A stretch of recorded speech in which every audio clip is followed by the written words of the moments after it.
The conference room aboard the Galactic Council station fell silent as the distress signal played through the speakers. Commander Jake Morrison stood near the viewing window, watching the stars beyond, while the voice of Ambassador Thresh filled the chamber with desperate pleas. The Kelari diplomat's words came between gasps and broken sentences, punctuated by sounds that made Jake's blood run cold. Children were crying in the background. Explosions echoed through the transmission. People were screaming. Jake had served in the Human Diplomatic Corps for 12 years. He had negotiated trade agreements, settled border disputes, and helped establish peaceful relations between species who had never trusted each other. He thought he had seen everything the galaxy could offer. He was wrong. Nothing in his experience prepared him for the raw terror in Thresh's voice as the ambassador described what was happening to his people. The Vraxian horde had entered Kelari space 3 days ago with a fleet that blotted out the stars. 200 warships had descended on the peaceful trading confederation like predators on wounded prey. The Kelari defense fleet, designed primarily for pirate suppression and search and rescue operations, lasted less than 6 hours against the onslaught. Now the Vraxians were bombarding population centers from orbit and landing ground troops to finish what the bombardment started. Thresh's voice cracked as he provided details. The colony on Kelari, too, had gone silent after the third wave of orbital strikes. Refugee transports fleeing Kelari Prime were being hunted down and destroyed for sport. The Vraxian commander had sent a message to all surviving Kelari forces. Surrender meant slavery. Resistance meant death. There would be no mercy and no negotiations. The holographic display in the center of the conference table showed real-time data from the Kelari system. Red icons representing Vraxian vessels surrounded the blue markers of Kelari worlds. Green icons, representing the surviving Kelari ships, blinked out one by one as Jake watched. Each disappearing light represented hundreds of lives snuffed out in seconds. The other council members shifted uncomfortably in their seats. The Torvak representative, a tall insectoid creature named Vrel, clicked his mandibles in a gesture of sympathy. The Miran ambassador, a floating jellyfish-like being called Ura, pulsed with colors that indicated deep sorrow. But sympathy would not stop the Vraxian warships. Words would not save the millions of Kelari facing extinction. Jake listened as the council members explained why they could not help. The Torvak Union had a defense pact that prohibited military action outside their borders. The Miran Collective possessed only 40 small patrol craft, barely enough to defend their own 3 worlds. The Salthine Republic had disbanded most of their military forces 2 centuries ago when they achieved true peace within their society. One by one, the peaceful species of the Council offered regrets and sympathy but no action. Ambassador Thresh's final words cut through the diplomatic language like a blade. He was not asking for sympathy. He was begging for his children to live. His grandchildren were hiding in bunkers beneath the capital city, while Vraxian troops marched through the streets above. In 3 days, maybe 4, the Vraxians would breach those bunkers. Everything the Kelari had built over 10,000 years of civilization would be erased. His species would become a footnote in galactic history. Another victim of the Vraxian expansion. The transmission ended. The conference room remained quiet for a long moment. Jake turned away from the window and activated his personal communicator. The faces of the council members showed genuine distress, but Jake knew none of them would act. They were good people representing peaceful civilizations, but they were not warriors. They did not have the ships or the soldiers or the will to face an enemy like the Vraxian horde. Humanity was different. The communication link connected after 2 seconds. Admiral Lisa Patterson appeared on Jake's display, her face showing the lines of someone who had carried heavy responsibilities for many years. Behind her, Jake could see the command center of Earth's military headquarters. Walls covered with tactical displays and status monitors. The Admiral had been expecting his call. Jake transmitted everything: the distress calls, the Council's response, the tactical data from Kelari space, and his own assessment of the situation. Admiral Patterson listened without interruption, her expression growing harder with each detail. When Jake finished, she turned to someone off-screen and spoke quietly. Jake could not hear the conversation, but he saw the Admiral's jaw tighten with decision. Fleet Commander Rick Dawson entered the frame, a stocky man with gray hair and cold eyes that had seen combat in humanity's last major conflict 15 years ago. Dawson had been in charge of humanity's classified military projects since the end of that war. If anyone knew what humanity could bring to bear against the Vraxians, it was him. The two senior officers consulted briefly, reviewing data that Jake could not see. Admiral Patterson asked Dawson a direct question. Could humanity stop the Vraxian fleet? Dawson's answer was equally direct. Yes. But it would reveal everything humanity had been building for the past 2 decades. The galaxy would learn that humans had not been spending their resources only on trade ships and diplomatic missions. Admiral Patterson made her decision in less than 30 seconds. She authorized the deployment of the Ghost Fleet, the armada humanity had constructed in secret across the outer solar system. 98 warships would deploy immediately to Kelari space. The mission was simple. Save the Kelari. Eliminate the Vraxian threat. Show the galaxy that some species still believed in fighting for others. Jake felt something shift in his chest as the Admiral delivered her orders. This was why humans had joined the galactic community but never fully integrated. They had learned from their own bloody history that peace was precious but not guaranteed. The other species saw humanity as successful traders and skilled diplomats. They did not understand that humans had never stopped preparing for war. They could not comprehend that the most peaceful among humanity were also the most dangerous when innocents were threatened. The Admiral asked Jake to remain at the council station and keep the other species informed. Earth would handle the military response. Within 4 days, the human fleet would reach Kelari space. The Vraxians would learn what it meant to face a species from a death world, a planet where everything evolved to fight and survive against impossible odds. The Neptune shipyards had been built in absolute secrecy over the course of 19 years. Hidden among the moons and ice fields of the outer solar system, the massive construction facility had produced the largest military fleet humanity had ever assembled.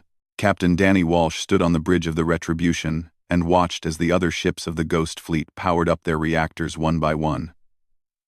The void around him filled with the blue glow of fusion drives coming online.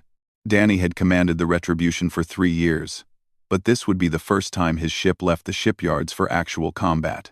The dreadnought stretched over 2 kilometers from bow to stern, bristling with weapon systems that existed nowhere else in the galaxy. Railguns capable of hurling projectiles at relativistic speeds. Missile batteries loaded with warheads designed to crack planetary shields. Point defense systems that could track and destroy thousands of incoming threats simultaneously.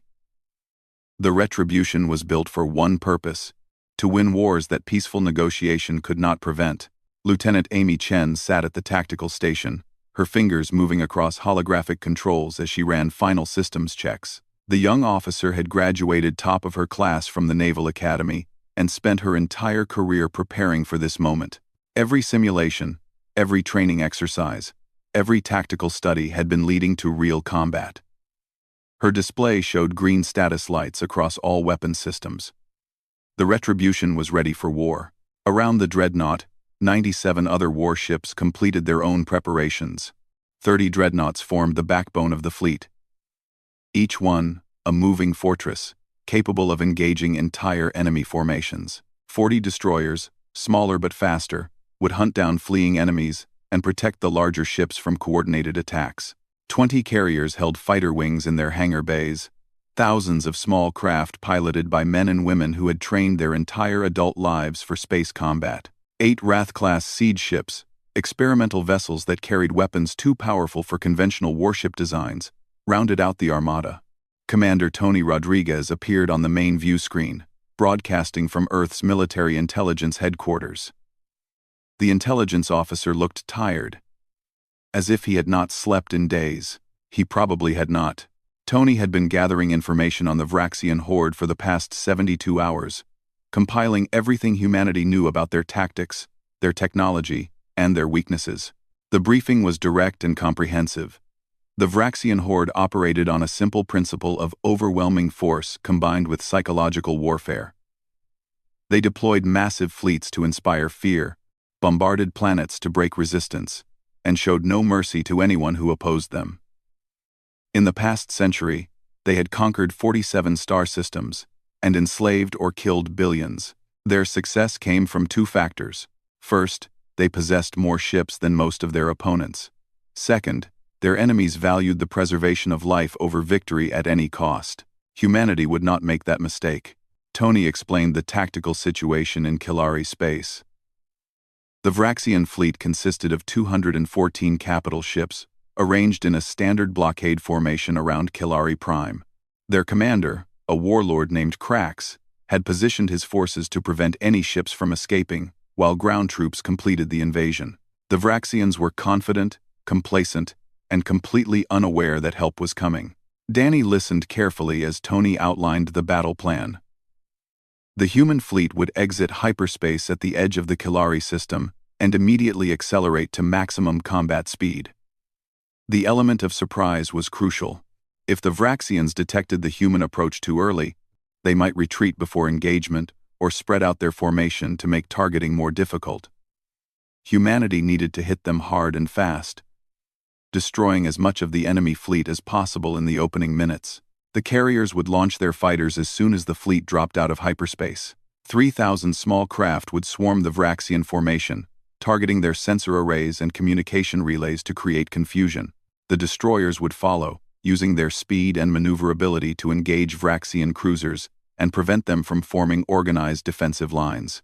The dreadnoughts would hammer the main body of the enemy fleet with long-range fire, focusing on the largest vessels first.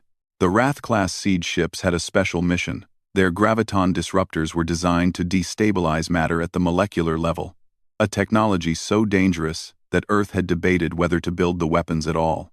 Captain Greg Donovan, commanding the lead siege ship, would target the Vraxian flagship. Eliminating the enemy command structure early would throw the entire Vraxian fleet into chaos. Tony finished the briefing with a reminder. The Vraxians had no experience fighting humans. They did not know about Earth's higher gravity, which made humans stronger and more resilient than most species. They had never faced pilots who trained in combat simulators from childhood. They could not imagine a civilization that built weapons of such devastating power while maintaining peaceful relations with their neighbors. The Vraxians were about to receive an education. The fleet began its jump sequence. Danny felt the familiar sensation of hyperspace transition as the Retribution entered the first of several waypoints that would carry them across hundreds of light years in just 4 days.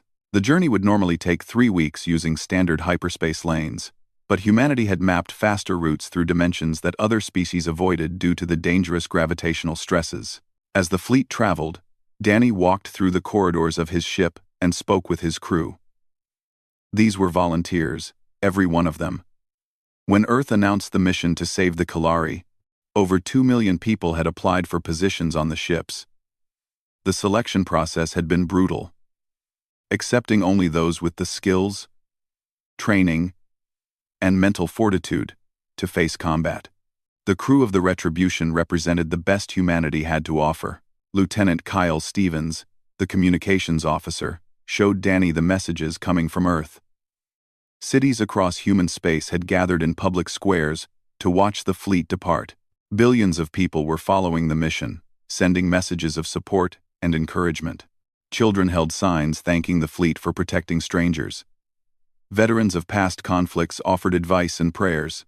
Humanity had united behind a single purpose: to answer the cry for help that no one else would answer.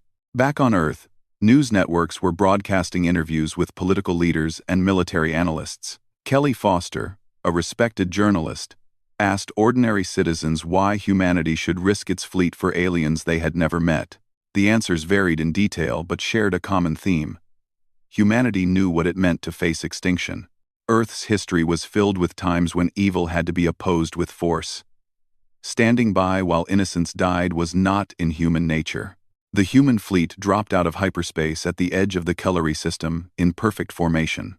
Captain Danny Walsh felt the transition complete and immediately ordered all sensors to active scanning. The tactical display on the bridge of the Retribution lit up with enemy contacts. 214 red icons representing Vraxian capital ships floated in orbit around Kilari Prime.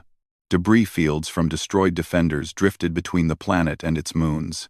Lieutenant Amy Chen activated the weapons systems and began target acquisition. Her hands moved with practiced precision across the holographic controls. The Retribution's railguns charged, magnetic coils building energy that would hurl tungsten slugs at a fraction of light speed. The main display showed the Vraxian fleet in a loose blockade formation, their ships spread out to cover all orbital approaches to the planet. They had no idea humanity was behind them. Lieutenant Kyle Stevens patched in the civilian communication channels from Kalari Prime. The audio filled the bridge with sounds that made Danny's jaw tighten. People were begging for help. Children were crying. Vraxian troops were breaking through the last defensive lines around refugee centers. The broadcasts cut off one by one as communication towers were destroyed or captured. Admiral Lisa Patterson's face appeared on the command channel. Transmitted from her flagship, the Valiant. Her orders were clear and simple. All ships were to engage at maximum firepower. The goal was total destruction of the Vraxian fleet. No enemy vessel would be allowed to retreat and report humanity's capabilities. This battle would be decisive and absolute. The human fleet accelerated toward the enemy at speeds that shocked the Vraxian sensors. Fusion drives pushed the warships to velocities that should have torn apart conventional vessels. The dreadnoughts moved at the front of the formation, their massive bulk-building momentum that would carry them through the enemy lines like hammers through glass. The Vraxian commander, Warlord Krax, received the alert from his sensor operators with disbelief. 98 unknown contacts approaching at high speed from the system's edge. The sensor returns showed ship masses that exceeded anything in the Vraxian database. Krax ordered his fleet to turn and face the newcomers, confident that his numerical superiority would carry the day. He had never lost a battle against inferior numbers. The first salvo from the human dreadnoughts crossed the distance in seconds. Railgun slugs moving at relativistic speeds struck the rear elements of the Vraxian fleet before their shields could properly align. The kinetic energy of each projectile was equivalent to a small nuclear weapon. Vraxian cruisers, designed to withstand energy weapons, had no defense against solid projectiles moving at such velocity. 12 enemy ships exploded in the opening barrage, their hulls torn apart by impacts that released more energy than their reactors could generate in a year. The human carriers launched their fighter wings. 3,000 small craft erupted from the hangar bays and formed into attack formations that had been practiced 10,000 times in simulation. Commander Beth Lawrence led Crimson Squadron, the elite fighter group that would target the Vraxian command ships. Her pilots had trained together for 5 years, learning to anticipate each other's movements and coordinate attacks with precision that bordered on telepathy. The fighters carried plasma torpedoes, designed specifically to exploit a weakness in Vraxian shield technology. Human intelligence had discovered that Vraxian shields operated on a harmonic frequency that could be disrupted by plasma weapons tuned to specific wavelengths. Each torpedo carried enough explosive force to cripple a cruiser if it penetrated the shields. The fighters would deliver 3,000 such weapons in the first wave alone. Warlord Krax watched his tactical display with growing alarm as the human fighters swarmed his formation. The small craft moved with speed and agility that his own pilots could not match. They dove between his ships, launching torpedoes, and then breaking away before point defense systems could track them. Explosions blossomed across the Vraxian fleet as shields collapsed and hulls ruptured. Captain Greg Donovan commanded the Wrath-class siege ship Fury and had orders to eliminate the Vraxian flagship. The graviton disruptor took 30 seconds to charge. 30 seconds during which the Fury would be vulnerable to enemy fire. Donovan's destroyer escorts formed a protective screen, engaging any Vraxian ships that tried to target the siege vessel. The disruptor reached full charge, and Donovan gave the order to fire. The weapon created a localized distortion in space-time itself, projecting a field that destabilized atomic bonds across a wide area. The Vraxian flagship's shields collapsed instantly, unable to defend against an attack that operated on such a fundamental level. The massive warship began to come apart as its hull plating separated at the molecular level. Secondary explosions tore through the interior as reactors and ammunition stores detonated. Within seconds, the flagship was gone, reduced to expanding clouds of gas and debris. The Vraxian fleet began to break formation. Captains who had never faced serious opposition suddenly found themselves fighting for survival against an enemy they did not understand. Human destroyers hunted through the chaos, targeting Vraxian cruisers and cutting off any attempt to regroup. The destroyers were smaller than the dreadnoughts but far more maneuverable, able to dodge incoming fire while delivering devastating counterattacks. Lieutenant Nicole Martinez commanded the tactical station aboard the destroyer Havoc and tracked 17 enemy contacts simultaneously. Her ship danced between Vraxian vessels, firing missiles and railgun bursts with mathematical precision. Each shot was calculated to maximize damage while minimizing her ship's exposure to return fire. The Havoc destroyed 4 enemy cruisers in the first 10 minutes of combat. Admiral Patterson observed the battle from her command center aboard the Valiant. The tactical display showed the Vraxian fleet collapsing under the human assault. Enemy ships were trying to retreat, attempting to jump to hyperspace and escape the slaughter. She ordered her destroyers to pursue and eliminate every fleeing vessel. This battle had to send a message to the galaxy. Attacking innocent civilizations would result in complete destruction. On Kilari Prime, Ambassador Thresh watched the battle through the bunker's viewing stations. The Kilari had never witnessed combat on this scale. Human ships moved through the Vraxian fleet like predators through a herd, striking with precision and power that seemed impossible. Each explosion in orbit represented hundreds or thousands of Vraxian lives ended in an instant. Thresh felt horror at the scale of death, but also profound gratitude. These humans were saving his species by being better at war than anyone else. The battle continued for hours as human forces systematically destroyed every Vraxian ship in the system.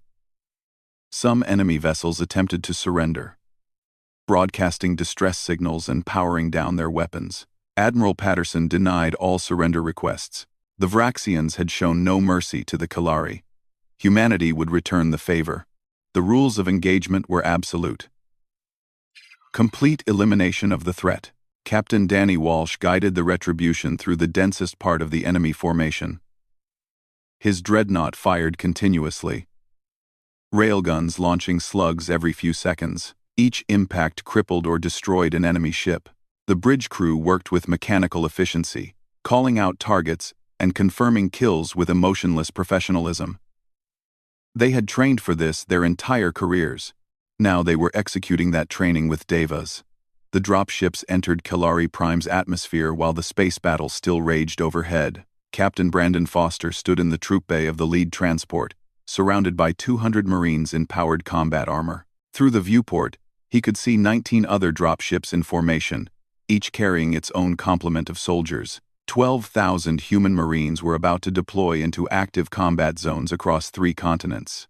The armor each Marine wore was a marvel of human engineering. Built to enhance the already considerable strength of humans evolved on a high-gravity world, the powered suits could let a soldier carry 3 times their body weight while moving faster than most species could run. The helmets provided complete situational awareness through sensor networks that shared data between all units. The weapons were designed for close-quarters combat in urban environments, where civilians might be present. Brandon had commanded the 1st Marine Division for 6 years, leading training exercises that prepared his troops for every possible combat scenario. They had practiced urban warfare in mock cities, fought in simulated zero-gravity environments, and drilled on boarding actions against hostile ships. Every Marine under his command had volunteered for this mission knowing they might not return. They came anyway because that was what humans did when innocents needed protection. The dropships broke through the cloud layer, and the devastation below became visible. The Kilari capital city stretched across a river valley, its elegant towers and gardens now scarred by orbital bombardment and ground fighting. Smoke rose from dozens of fires. Collapsed buildings blocked major streets. Vraxian troop carriers sat in public squares, like metal insects feeding on a carcass. Lieutenant Tyler Brooks piloted his dropship toward the government district, where Ambassador Thresh had reported heavy fighting. His sensors detected Vraxian infantry units moving through the streets in standard search patterns, hunting for civilian holdouts and resistance fighters. The enemy troops moved in groups of 20, equipped with energy weapons and light armor that would stop most conventional firearms. The dropships landed in 3 separate zones, positioning themselves to cut off Vraxian retreat routes and establish secure areas for civilian evacuation. Brandon's ship touched down in a plaza near the diplomatic quarter. The rear ramp dropped, and the Marines poured out in practiced formation. Within seconds, they had established a defensive perimeter and were scanning for threats. The first contact came 30 seconds after landing. A Vraxian patrol rounded a corner and found themselves facing 20 human marines. The enemy soldiers raised their weapons but never got a chance to fire. The humans moved with speed that shocked the Vraxians, closing the distance in seconds. The engagement ended before the Vraxian commander could call for backup. 20 enemy soldiers lay motionless on the pavement. Sergeant Laura Mitchell led her squad through the streets toward a refugee center that had sent out a distress call 10 minutes earlier. The Kalari civilians inside were trapped, surrounded by Vraxian troops preparing to breach the building. Laura's tactical display showed enemy positions through the walls, sensor data painting a clear picture of the threat. 43 Vraxian soldiers arranged in assault formation. They were completely focused on the refugees and had not detected the approaching humans. The Marines hit the Vraxian position from 3 sides simultaneously. Laura's squad took the front entrance, breaching through reinforced doors with shaped charges. 2 other squads entered from the side and rear, cutting off escape routes. The Vraxian soldiers, caught by surprise and surrounded, attempted to fight back. They had been trained for combat against species that valued individual life above victory. They had never faced humans. The battle lasted less than 2 minutes. Human Marines moved through the building with precision, born from thousands of hours of urban warfare training. They used their superior strength and speed to overwhelm enemy positions before the Vraxians could organize a defense. Their weapons, designed to penetrate armor while minimizing collateral damage, eliminated threats with surgical efficiency. When the shooting stopped, Laura's squad secured the refugee center and found over 300 Kalari civilians huddled in the basement. The aliens looked at the human soldiers with a mixture of fear and hope. They had heard stories about Deathworlders, species from harsh planets that produced warriors of legendary capability. Now they were seeing those stories made real. Brandon coordinated the overall operation from his mobile command post, watching as his units cleared the city sector by sector. The Marines moved with ruthless efficiency, eliminating Vraxian troops while protecting civilians. Every building was checked, every street was secured, every hiding spot was investigated. The humans established safe zones and guided survivors to evacuation points where medical teams could provide aid. General Vox, the Vraxian ground commander, watched his forces collapse on his tactical display. He had conquered 14 planets in his career, leading ground invasions that crushed resistance through superior numbers and brutal tactics. Nothing in his experience prepared him for fighting humans. His soldiers were being eliminated faster than he could redeploy them. His communication networks were being jammed by technology he could not counter. His carefully planned occupation was falling apart in hours. The general ordered his troops to retreat to his command bunker, a fortified position beneath the old government building. If he could not hold the city, he would at least ensure the humans paid a price for victory. He ordered his soldiers to execute any prisoners they held and prepare the bunker for siege. The Vraxians would make their last stand and take as many enemies with them as possible. Lieutenant Tyler Brooks received intelligence about the command bunker from Kalari resistance fighters. A special forces team was already moving to intercept General Vox before he could reach his fortified position. Tyler's unit would provide support, cutting off reinforcements and securing the area. The operation required perfect timing and coordination between multiple teams. The Special Forces team hit the general's convoy 3 blocks from the bunker entrance. The Vraxian vehicles were armored against conventional weapons, but human anti-armor missiles punched through the plating like it was paper. The convoy stopped as troops poured out to form defensive positions. They found themselves in a kill zone, surrounded by human soldiers on rooftops and in buildings on both sides of the street. General Vox emerged from his vehicle and saw death approaching. Human soldiers advanced through cover, their movements precise and coordinated. His guards attempted to return fire but were cut down within seconds. The general raised his hands in surrender, but the humans did not stop. They had monitored his communications. They had heard his order to execute prisoners. There would be no mercy for those who targeted civilians. Across the capital city, similar scenes played out as human Marines systematically dismantled the Vraxian occupation force.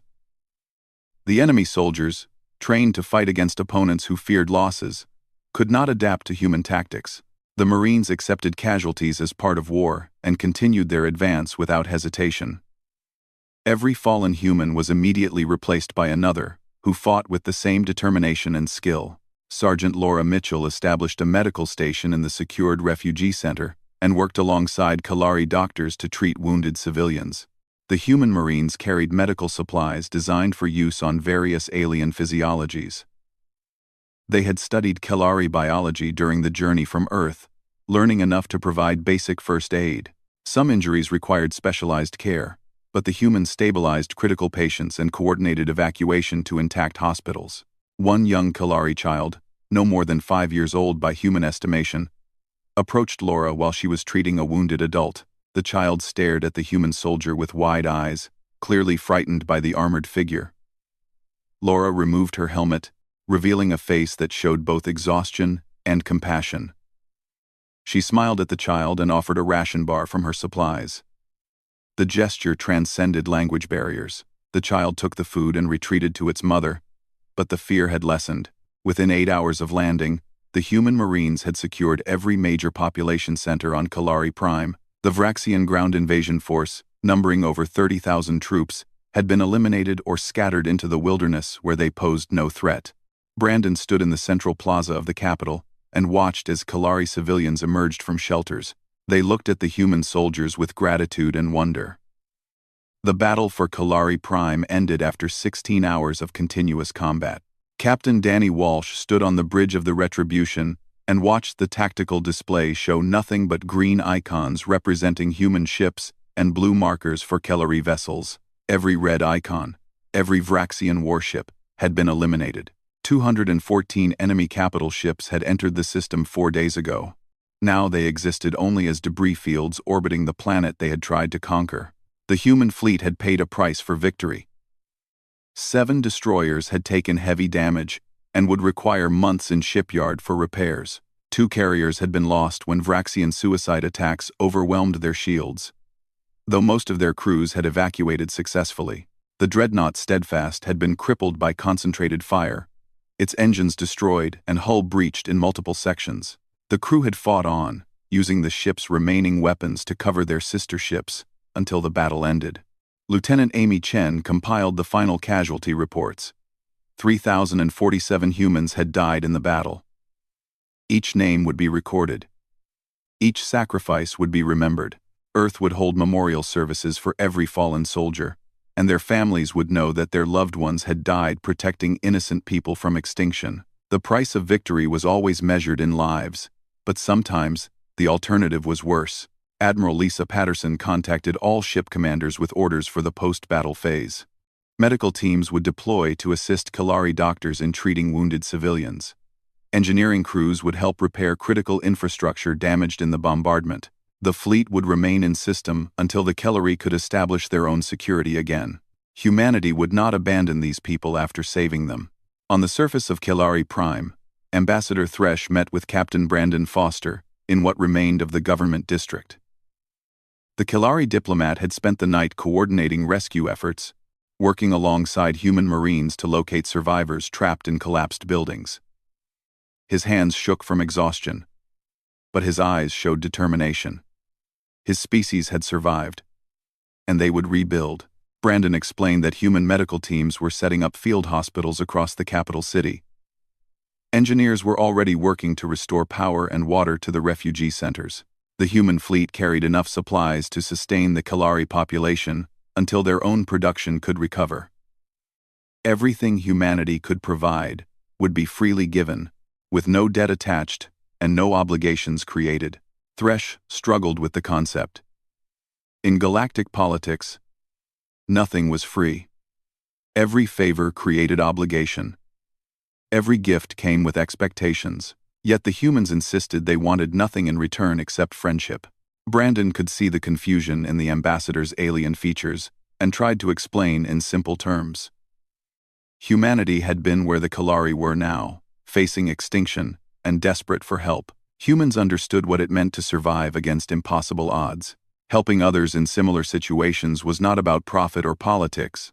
It was about being the kind of species humanity wanted to be. The Galactic Council convened an emergency session to address what had happened. The other species demanded explanations from the human representative. Commander Jake Morrison faced questions that bordered on accusations. How had humanity hidden such a massive fleet? What other military assets did they possess?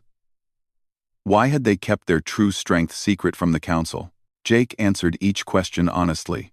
Humanity had built the Ghost Fleet because history taught them that peace was not guaranteed. The galaxy was dangerous, and peaceful species needed protection from those who would destroy them. Humanity had kept the fleet secret because revealing it would have created fear and suspicion. Now that secret was revealed because the need was greater than the risk. Ambassador Aura of the Mirren Collective expressed concern about the shift in galactic power. Humanity had demonstrated military capabilities that exceeded anything the Council had seen. The dreadnoughts alone represented a level of weapons technology that other species could not match. What would prevent humans from using that power to dominate others? Jake's response was simple and direct. Nothing prevented it except human choice. Humanity could have conquered half the galaxy with the fleet they had built. They chose instead to defend those who could not defend themselves. Actions spoke louder than promises. The Kalari were alive because humans had decided that saving strangers was worth risking their own lives. That choice defined humanity's character more than any treaty or guarantee could. The Council debated through the night. Some species argued that humanity should be given a permanent seat on the Security Directorate, the body responsible for coordinating defense among member civilizations. Others worried that such power would corrupt eventually, turning humanity into the very threat they had just defeated. The vote was close, but ultimately the Council agreed to offer humanity a leadership role in galactic security. Back on Earth, the returning fleet received a hero's welcome. Ships entered Earth orbit to find thousands of civilian vessels waiting to greet them. Cities across human space held celebrations that lasted for days. Captain Danny Walsh and Admiral Lisa Patterson addressed a gathering of over 2 billion people, broadcast across every human world and colony. The Admiral's speech was brief and powerful. She explained that humanity had always valued courage in defense of others. The soldiers and sailors who fought at Kalari Prime had upheld the best traditions of human civilization. They had shown the galaxy that some species still believed in fighting for what was right, even when the cost was high. The 3,000 who died would never be forgotten, and their sacrifice had saved millions of innocent lives. The Kalari Confederation sent a delegation to Earth, traveling on a human ship because their own fleet was still being rebuilt. Ambassador Thresh stood before the human assembly and spoke with a voice that shook with emotion. He described the 3 days of horror when his species faced extinction, when no one in the galaxy would help, when death seemed certain. Then the humans had arrived, and everything changed. Thresh explained that his grandchildren survived because humans chose to intervene when no one else would. His civilization continued to exist because strangers decided that saving the Kalari was worth the risk. The ambassador offered humanity a permanent alliance, a bond of friendship and mutual support that would last as long as both species existed. The Kalari would never forget what humanity had done for them. In the weeks following the battle, something unexpected happened. 6 other species secretly contacted Earth through diplomatic channels. These civilizations faced threats from various hostile empires and aggressive neighbors. They had watched humanity defeat the Vraxian horde and realized that peaceful species could defend themselves if they had the right tools and training. They asked if humanity would be willing to help them build their own defenses. Commander Tony Rodriguez presented the requests to Earth's government. The intelligence reports painted a disturbing picture. Dozens of peaceful species lived under constant threat from more aggressive civilizations. The Vraxian horde was only one of many empires that preyed on the weak. The galaxy was far more dangerous than most realized, and the existing security structure was completely inadequate. Admiral Lisa Patterson and Fleet Commander Rick Dawson met with political leaders to discuss the requests. The decision facing humanity was significant. They could share their defensive technology and training methods, helping other species build the capability to protect themselves, or they could maintain their monopoly on advanced weapons and continue to be the only force capable of stopping aggressors. The human government made its choice after 3 days of debate. Humanity would share defensive technology with allied species and help them build their own protection. The Ghost Fleet would be expanded, not to conquer, but to ensure that no cry for help went unanswered. Earth would train officers from other species in tactics and strategy. Human engineers would assist in building shipyards and weapon systems. Construction began on new facilities across human space. This time, alien engineers worked alongside human designers. The Kalari sent their best scientists to learn human technology. The Torvak Union, impressed by humanity's display at Kalari Prime, requested assistance in upgrading their aging defense fleet. Even the cautious Miron Collective asked for help establishing proper military academies. Captain Danny Walsh received orders to command one of the new training fleets. His job would be teaching other species how to fight like humans, how to defend their homes with determination and skill. It would be challenging work, because most species did not share humanity's aggressive tendencies or competitive nature. But they could learn to be fierce when protecting their families and worlds. Sergeant Laura Mitchell volunteered to train alien ground forces in urban combat tactics. She had seen the gratitude in Kalari eyes when civilians realized they were safe. That feeling, knowing her actions had saved innocent lives, made every hour of training and every risk in combat worthwhile. If she could help other species protect their own people, her service would continue to matter. The final scene took place at the Neptune shipyards, where construction of new vessels continued at an accelerated pace. Admiral Patterson walked through the facility with Ambassador Thresh and representatives from 4 other species. They watched as human workers assembled the frame of a new dreadnought, this one destined for the Kalari defense fleet. The Kalari ambassador asked a question that had troubled him since the battle. Why had humanity built such powerful weapons while maintaining peace with their neighbors? How did they balance the capacity for violence with the desire for peaceful coexistence? Admiral Patterson considered her answer carefully. She explained that humans learned through painful experience that strength and kindness were not opposites. A species could be capable of great violence, while choosing peace whenever possible. The deadliest warrior could also be the most compassionate protector. Humanity had built weapons of terrible power, but they had also built schools, hospitals, and gardens. The key was knowing when to use each. The galaxy was learning what Earth was. Not conquerors seeking to dominate, not pacifists who would stand by while innocents died. Humanity was something more complex and more dangerous to those who threatened the weak. They were Deathworlders, who had learned that survival meant more than just protecting yourself. Sometimes it meant protecting those who could not protect themselves. The message spread across the galaxy through 1,000 communication networks and diplomatic channels. The Vraxian horde had learned too late what it meant to face humans in battle. Their fleet had been destroyed, their invasion stopped, their empire sent into chaos by the loss of so many ships. Other aggressive civilizations would now have to consider the risk, attack peaceful species, and the humans would respond. Ambassador Thresh stood at the viewing window of the shipyard and watched the construction below. Sparks flew as workers welded armor plating to the new ship's frame. Human and Kalari engineers consulted over holographic blueprints. 2 species, one from a peaceful world and one from a death world, working together to build defenses that would protect both. The ambassador understood now why humanity had revealed its strength.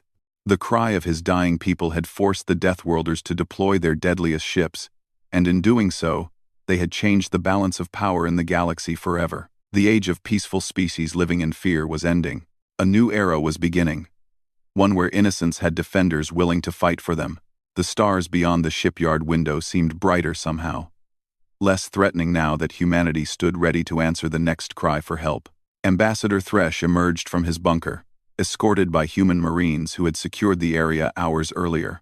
The Kalari diplomat had spent 3 days listening to his world die, hearing the cries of his people being slaughtered while the galaxy stood by and did nothing. Now he stood in sunlight, surrounded by the wreckage of war, and alive because strangers from a distant world had decided that some things were worth fighting for. The ambassador approached Captain Brandon Foster and struggled to find words adequate to express what he felt. Brandon understood without translation. He had seen that look before, in the eyes of people who had been saved from darkness. The captain explained simply that humanity could not stand by while innocents suffered. The Kalari were not alone anymore. They had allies now, allies who would fight for them. Above the planet, the human fleet completed its sweep of the system. Not one Vraxian ship remained. The threat was eliminated, and Kalari Prime was safe. Tating effect. Lieutenant Kyle Stevens monitored enemy communications and heard the panic spreading through the Vraxian fleet. Their captains were calling for reinforcements that would never arrive. They were demanding explanations for how such a small force could destroy them. They were realizing, too late, that they had attacked the wrong species. The humans were not like the peaceful races the Vraxians had conquered before. These Deathworlders fought with a ferocity and skill born from millions of years of survival on a hostile planet. Commander Beth Lawrence led her fighter squadron in one final pass against the remaining Vraxian carriers. These ships held the ground troops that were meant to complete the invasion of Kalari Prime. If those soldiers reached the surface, thousands more civilians would die. Her fighters launched their remaining torpedoes in synchronized volleys. The Vraxian carriers, already damaged from earlier attacks, could not withstand the assault. They broke apart, spilling troops and equipment into the void. As the battle entered its 16th hour, the last Vraxian ships attempted to flee the system. Human destroyers ran them down one by one, hunting through the asteroid fields and gas clouds where the survivors tried to hide. There would be no escape, no witnesses to report what happened here. The Vraxian horde had sent 214 ships to conquer the Kalari. Not one would return home. The Galactic Council had convened emergency sessions to discuss humanity's deployment. Ambassador Aura of the Miran Collective expressed concern about humanity's hidden military capabilities. How many ships did humans possess? What other weapons had they developed in secret? Should the Council fear humanity's true strength? Other species had different reactions. The Torvak representative praised humanity's courage, while privately worrying about the shift in galactic power. Smaller civilizations that had suffered under Vraxian raids in the past saw hope for the first time. If humanity could defeat the Vraxian horde, perhaps the era of peaceful species living in fear could finally end. Danny returned to the bridge as the fleet completed its second hyperspace jump. They were halfway to Kalari space now, racing through dimensions where normal physics bent and twisted. In 2 more days, they would arrive at the battlefield. The Vraxians would still be bombarding the planet, still hunting down refugees, still confident in their inevitable victory. They would be wrong. Humanity was coming, and they were bringing the storm. Jake ended the communication and returned to the conference chamber. The council members looked at him with questions in their eyes. He delivered the news simply. Humanity was deploying its military fleet to defend the Kalari. The other ambassadors responded with shock and confusion. Humanity did not have a military fleet capable of facing the Vraxians. The humans possessed cargo vessels and a few patrol craft. Nothing more. Ambassador Thresh, still connected via holographic transmission from his bunker on Kalari Prime, broke the silence with a question. Was this true? Were the humans truly coming? Jake looked at the Kalari diplomat, at the hope fighting against despair in his alien features, and gave the only answer that mattered. Humanity was coming, and they were bringing their full strength.